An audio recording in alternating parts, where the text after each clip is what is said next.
అనకాపల్లి జిల్లా రూరల్ ప్రాంతాల్లో చట్టవిరుద్ధంగా ఆర్ఎంపీ డాక్టర్లు రెచ్చిపోతున్నారు. ఆర్ఎంపీ క్లినిక్లో ప్రథమ చికిత్స మాత్రమే చేయాల్సి ఉండగా అనాధికారంగా వైద్యం అందిస్తూ ప్రజల ప్రాణాలతో చెలగాటమాడుతున్నారు.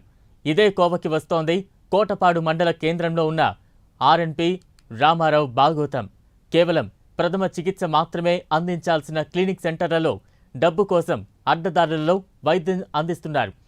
ఇదేంటని ఎవరైనా ప్రశ్నిస్తే వారి మీద వాగ్వాదానికి దిగుతున్నారు. దీనిపై మరింత సమాచారం మా విశాఖ ప్రతినిధి డిపి నాయుడు అందిస్తారు. కార్పొరేట్ హాస్పిటల్కి ధీటుగా ఏమీ తగ్గదు అన్నట్టయితే నడుస్తున్న పరిస్థితి అయితే మనకి అనకాపల్లి జిల్లా కోటపాడులో అయితే మనకు కనిపిస్తూ ఉంది. ఇక్కడ విశాఖలో మనం చూసుకున్నట్టు ఉమ్మడి విశాఖ జిల్లాలో అయితే మాత్రం ఇక్కడ కార్పొరేట్ హాస్పిటల్కి ధీటుగా ఏవైతే బెడ్స్తో అయితే మాత్రం నడుస్తున్న ఒక హాస్పిటల్ కనిపిస్తుంది. అంటే ఇదేదో మన కార్పొరేట్ హాస్పిటల్ అనుకుంటే అయితే మాత్రం మనం పొరబడినట్టే.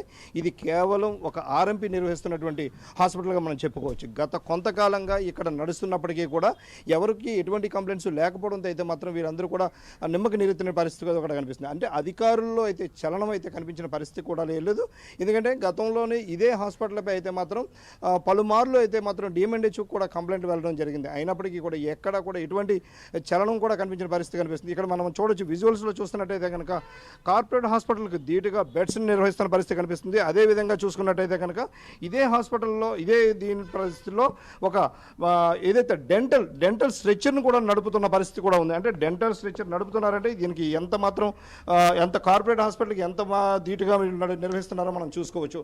అంటే లోపల నిర్వహిస్తున్న బెడ్స్ పరిస్థితి అయితే మాత్రం మరింత ఆందోళనకరంగా ఉంది. అంటే పేషెంట్స్ అయితే మాత్రం ఇక్కడికి వస్తే మాకు జ్వరం కావచ్చు, జబ్బులు కావచ్చు, ఏవైనా తగ్గుతాయని ఒక దీంతో రావడం జరుగుతుంది. అంటే వీళ్ళు ఎక్కువ మోతాదులో డ్రగ్స్ని ఇస్తూ, అంటే మెడిసిన్ కూడా హెవీ డ్రగ్ డోస్ని ఇవ్వడంతో అయితే మాత్రం ఇక్కడ పేషెంట్స్కి అయితే మాత్రం తాత్కాలికంగా ఉపశమనం జరుగుతున్నప్పటికీ కూడా అయితే మాత్రం దీనివల్ల సైడ్ ఎఫెక్ట్స్ వస్తున్న పరిస్థితులు కూడా కనిపిస్తున్నాయి. అంటే ఇక్కడ ఒక ఆర్ఎంపీగా ఓన్లీ కేవలం ఫస్ట్ ఎయిడ్ వరకు మాత్రమే చేయాల్సిన అవకాశం ఉన్న పరిస్థితుల్లో అయితే మాత్రం ఇక్కడ భారీ స్థాయిలో లేదంటే ఒక కార్పొరేట్ హాస్పిటల్కి ధీటుగా అయితే మాత్రం ఇక్కడ హాస్పిటల్ నిర్వహిస్తున్న పరిస్థితి అయితే కనిపిస్తూ ఉంది. అంటే ఎంత దారుణంగా ఉంది అన్నది మనం చూసుకోవచ్చు. అంటే సీఎం ఆదేశాలను సైతం బేఖాతరు చేస్తూ ఆరోగ్య శాఖలో అయితే మాత్రం ఇటువంటివి జరుగుతున్నప్పటికీ కూడా డిఎంఎన్హెచ్ఓ కానీ లేదంటే ఇతర అధికారులు పట్టించుకోవడం చూస్తుంటే కనుక అంటే అధికారులకు కూడా ఇందులో అయితే మాత్రం పెద్ద మొత్తంలో అయితే మాత్రం డబ్బులు అందుతున్నాయని మనం కూడా చెప్పుకోవచ్చు. అదే ఇప్పుడు ఇక్కడ మనం చూస్తున్న దీనిలో కొన్ని చూసుకున్నట్టయితే కనుక ఒక మినిస్టర్ అంటే ఒక మంత్రి అయితే మాత్రం మా వెనక ఉన్నారని, అయితే కనుక ఆ మంత్రిని మేము మేనేజ్ చేసుకుంటామని, కాబట్టి మాకు ఎటువంటి ప్రాబ్లం రాదు అంటే అయితే మాత్రం వీళ్ళు చెప్పడం కూడా జరుగుతుంది. అంటే ఎంత మొత్తంలో వీళ్ళు ఇక్కడ భారీగా వీళ్ళు అయితే మాత్రం అమౌంట్స్ వీళ్ళు సేకరిస్తున్నారు అనేది అయితే మాత్రం మనం చూసుకోవచ్చు.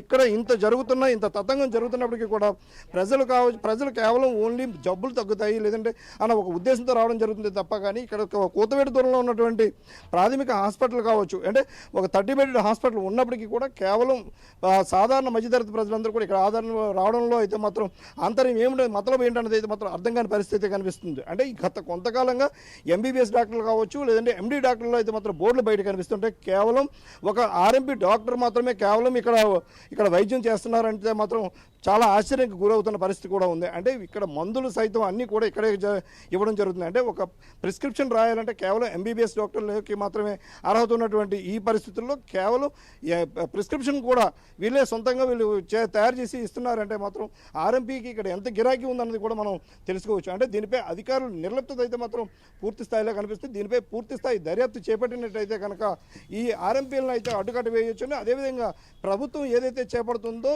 ఏదైతే హాస్పిటల్స్ని పూర్తి స్థాయిలో బలోపేతం చేయాలని అయితే అనుకుంటుందో ప్రభుత్వం తాలూకా బలమైన కోరిక కూడా నెరవేరుతుందని అయితే మాత్రం మనం తెలుసుకోవచ్చు. కెమెరామెన్ సుధాకర్తో